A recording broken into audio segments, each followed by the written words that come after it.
Mana biz shu Abdumalik ota maqbarasi qarshisida turibmiz. Biz bu yer Bolg'arli ham deydilar, Shadmalik Otaxon deb aytiladilar.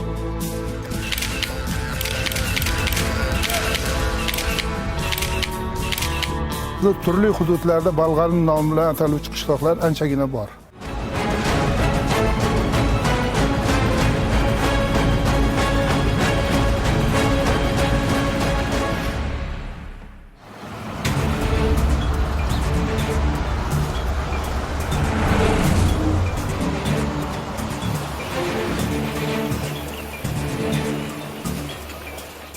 Qadrli teletomoshabinlar, bizning Ohangaron tumani Bolg'ali qishlog'idagi ekspeditsiyamiz davom etadi. Endi bu qishloqning qir-adirlari va tepaliklaridan unga nazar solamiz. Chunki bu qishloqning o'tmishi mana shu tepaliklarda ham aks etadi.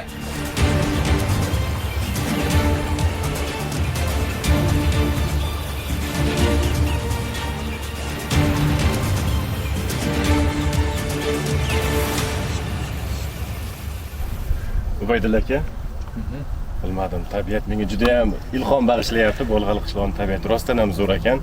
Qolaversa, mana bu toshlarni qarang. Bunaqa toshlarni hamma qishloqda ham uchratavermaymiz-da.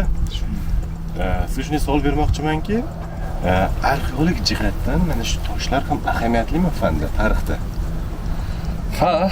Ya'ni insoniyatdan oldingi, insoniyat paydo bo'lishidan oldingi davr bilan shug'ullanadigan insonlar uchun, xususan mana shu eng qadimgi davrlar bilan shug'ullanadigan odamlar, geologlar uchun bu ahamiyatli. Ya'ni yerni insonlar paydo bo'lishidan oldingi davr tarixi yoki undan keyingi mana shu hududni tabiiy tarixi bilan shug'ullanadigan, qiziqadigan insonlar uchun bu yer ahamiyatli. Mana bu ko'rib turgan toshlarimiz endi ilmiy manbalarda geologlar tomonidan karbonat jinslar deb ataladi. Ohak toshlar shunaqa ko'rinishga ega bo'ladi va bular hozirgi ilmiy manbalarga ko'ra dengiz tagida mavjud bo'ladigan korallar, chig'anoqlar, shunga o'xshash bir narsalarni qoldiqlari natijasida uzoq yillar davomida kimyoviy jarayonlar natijasida mana shunaqa tosh holatiga keladi. Unday bo'lsa, bu yerda siz dengiz qayerdan paydo bo'ldi? O'sha narsani o'yladim. Va ilmiy manbalarga ko'ra bir paytlar Markaziy Osiyo hududida yirik bir Tetis dengizi deb atalgan bir okeanning bir qismi mavjud bo'lgan.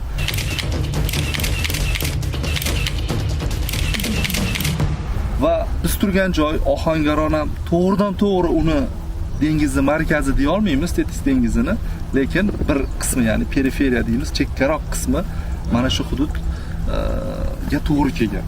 Va bu yerda tez-tez odamlar aytib qolishadi, chig'anoq topib oldim, dengiz chig'anog'i. Juda ko'p chiqadi. Shunga o'xshash narsalar bu yerda o'sha biz aytayotgan Tetis dengizi bo'lganligidan guvohlik beradi. Tetis dengizini paydo bo'lishi haqida taxminan 250 million yillar oldin mavjud bo'lgan, bundan taxminan 5-10 million yil oldin bu dengiz yo'qola boshlagan, lekin mutlaq yo'qolib ketmadi. Uni izlari saqlanib qolgan. Masalan, Kaspiy dengizi, masalan, Qora dengiz yoki Orol dengizi. Bu o'sha Tetis dengizi deb atalgan yirik bir okeanni bir qoldiqlari, ko'lchalari. Qora dengizgacha borganman. Mana shu hududlarda. Xuddi shunday. Qilish juda ham bu tarix. Shunday.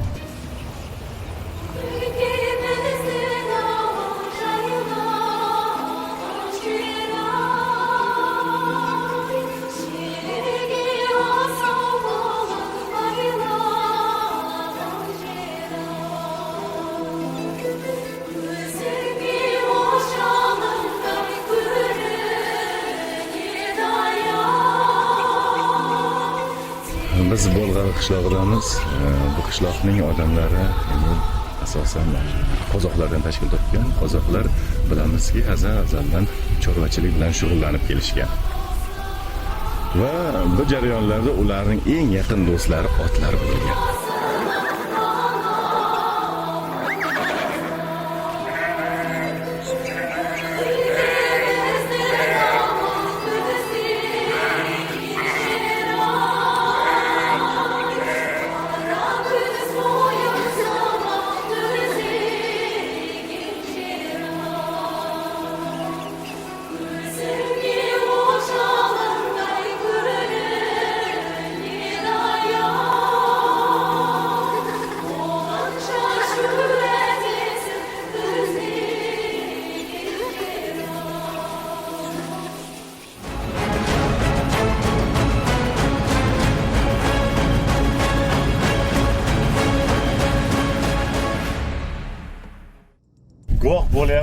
qishloq o'ziga xos tarixiga, bir an'analariga, o'q ildiziga ega qishloq ekanda.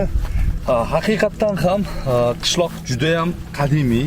Buni bu yerdagi qadimiy yodgorliklar aytib turibdi. Lekin Bolg'ali degan nom bu yerda bir paytlar yashagan ko'chmanchi o'zbek urug'lari bilan bog'liq bo'lishi mumkin. Chunki bilasiz 92 bovli o'zbek urug'i bo'lgan deyshadi.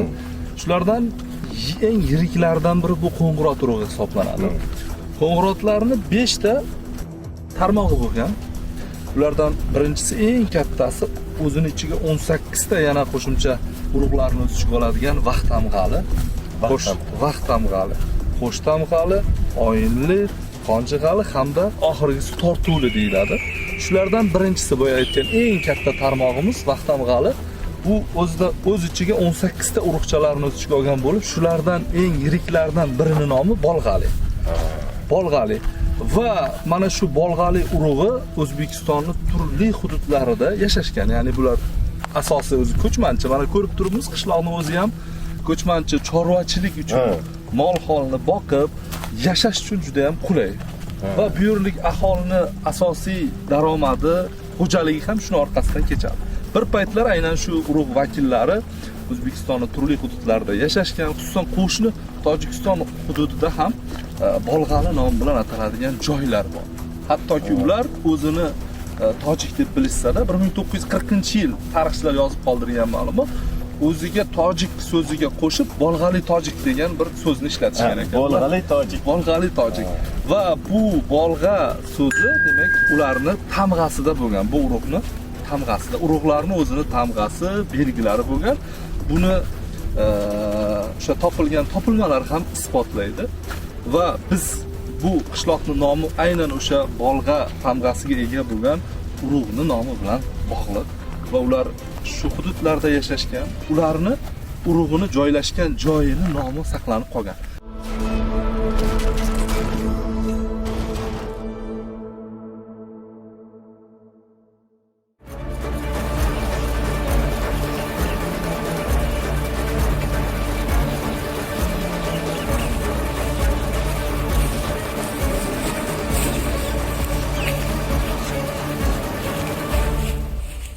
Qadrli teletomoshabinlar, biz o'tgan safar ekspeditsiya amalga oshirgan Abdumalik ota ziyoratgohida bo'lgandik. Ekspeditsiyamiz davomida. Va hozirda esa aynan Abdumalik otaning otalari Ubayd otaning qabrlari joylashgan ziyoratgohdamiz va bu ziyoratgoh hududida Ubayd tepa bor.